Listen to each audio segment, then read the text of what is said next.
วิกฤตตะวันออกกลางกระทบแน่นอนหอการค้าไทยเพิ่นก็แนะเร่ง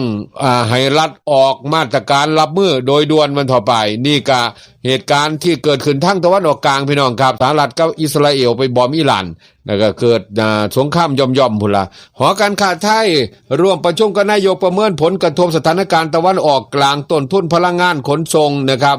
แล้วก็รัฐเร่งออกมาตรการดูแลเศรษฐกิจแล้วก็ผู้ประกอบการภายใต้ความบ่แน่นอนของไทยยังมีโอกาสจากกลุ่มสินค้าเกษตรอาหารที่อาจจะมีความต้องการเพิ่มขึ้น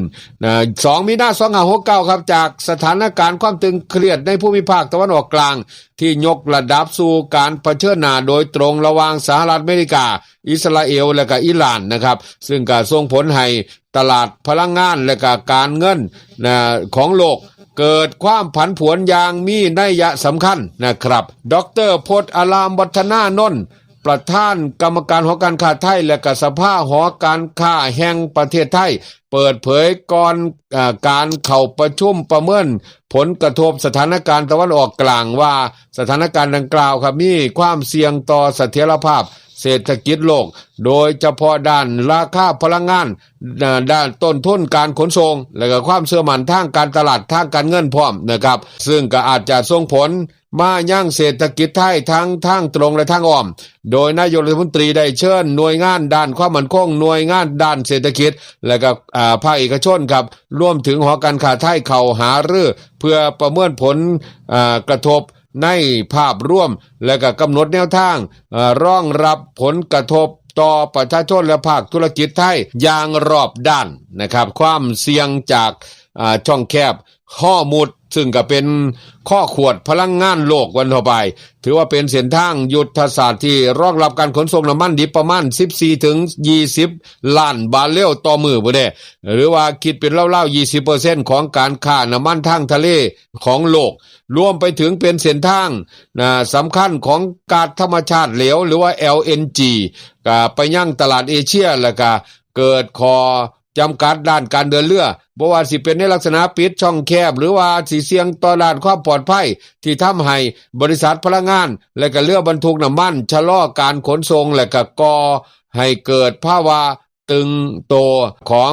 อุปทานพลังงานทันทีราคาน้ำมันที่มีแนวโน้มปรับเพิ่มสูงขึ้นอย่างรวดเร็วและก็สร้างแรงกดดัน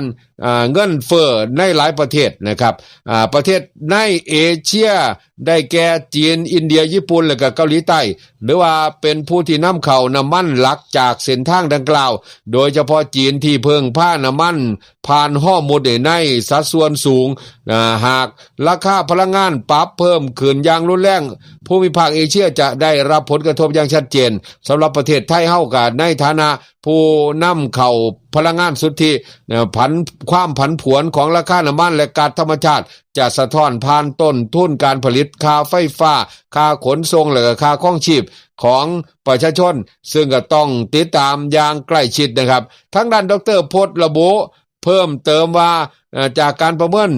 ร่วมกับธุรกิจและกับผู้ให้บริการโลจิสติกในสถานการณ์ปัจจุบันมีแนวโน้มก็ให้เกิดผลกระทบในเชิงปฏิบัติอย่างชัดเจนดังนี้ครับมาเบิ่งเรียนรู้ศึกษาไว้จังหน่อยเนาะพี่น้องเนาะเฮาสิได้ปรับตัวน้ำเพิ่นได้วันต่อไปข้อที่1ครับราคาน้ำมันปรับเพิ่มขึ้นอย่างหลีกเลี่ยงบ่ได้ความเสี่ยงด้านผู้มีรัฐศาสตร์ที่ยกระดับนะครับส่งผลให้ราคาน้ำมันดิบปรับตัวขึ้นทันทีและมีแนวโน้มผันผวนต่อเนื่องซึ่งจะสะท้อนผ่านต้นทุนค่าขนส่งทางเรืออากาศและก็ขนส่งทางบกทั่วโลกทำให้ต้นทุนโลจิสติกนะครับโดยร่วมเพิ่มขึ้นเป็นวงกว้าง2ครับการขนส่งสินค้าไปยังอ่าวเปอร์เซียเผชิญกับวอลลิสพรีเมียมนะครับผู้ส่งออกก็จะมีปลายทางในภูมิภาคอ่าวเปอร์เซียแล้วก็เผชิญกับการเรียกร้องเก็บค่าเบี้ยประกันความปลอดภัยเสี่ยงสงครามวันต่อไปแล้วก็เพิ่มเติมจากสายเรือบริษัทประกันภัยซึ่งก็จะทำให้ต้นทุนต่อเที่ยวเรือเพิ่มขึ้นอย่างมีนัยสำคัญ เบื้องต้นทราบว่าสูงถึงประมาณ 50% เพิ่นได้ปาดนะมันเสี่ยงนะครับขนของเขาเจ้าก็คิดค่าขนส่งนั่นล่ะนะครับบ่ปลอดภัยเนาะพี่น้องเนาะการส่งออกไปทางตะวันออกกลางชะลอหรือว่าหยุดชั่วคราวในระยะสั้นนะครับสายเรือบางส่วนอาจจะชะลอการ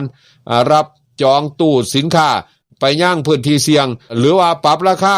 ตารางการเดินเรือใหม่พร้อมแล้วก็หากจำเป็นจะต้องขนส่งสินค้าไปผู้ประกอบการจะต้องเผชิญทั้งต้นทุนที่สูงขึ้นและก็ระยะเวลาการขนส่งที่โดนกว่าเก่าส่งผล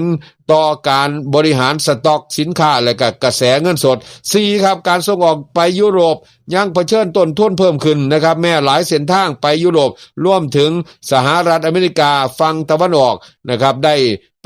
ปรับอ้อมผ่านแหลมกุดหบอยู่ก่อนแล้วแล้วก็จากการความตึงเครียดในทะเลแดงแต่หาก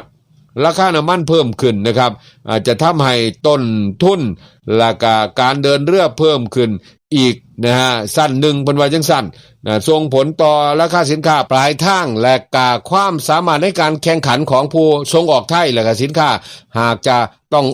ปรับอ้อมเพื่อการขนส่งบ่แม่นแค่ต้นทุนเพิ่มขึ้นแค่แต่ก็จะกระทบต่อระยะเวลาการเดินทางพร้อมนะครับซึ่งก็ร่วมไปกลับกับบ่ต่ำกว่า1เดือนพุ่นเด้โดยกระทบต่อการวางแผนตู้ขนสินค้านะครับไปกลับอีกน้ำต่างหากหากเกิดสถานการณ์ที่ราคาพลังงานปรับสูงขึ้นพร้อมกับค่าระวางเรือเพิ่มขึ้นในเวลาเดียวกันจะเป็นแรงกดดัน2สั้นเลยต่อ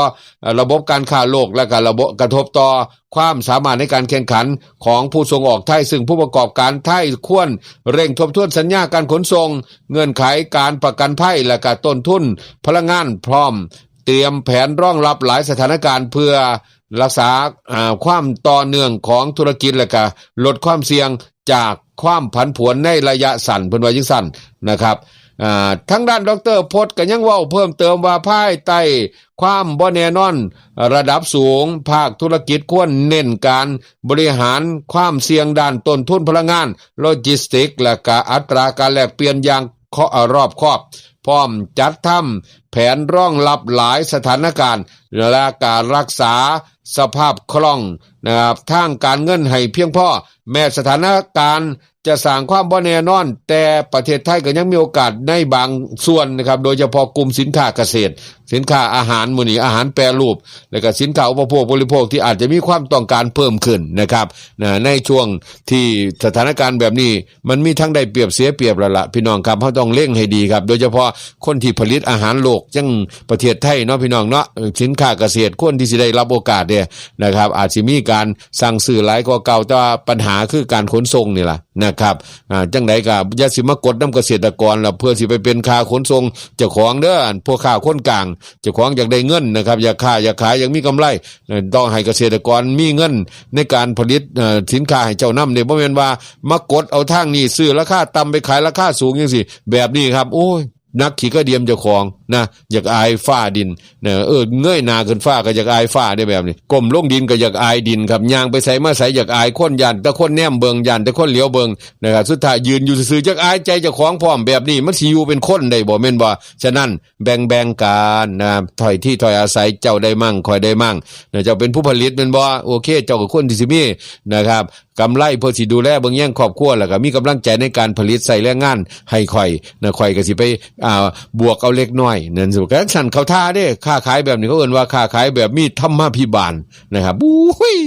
คักสันดอกเพิ่น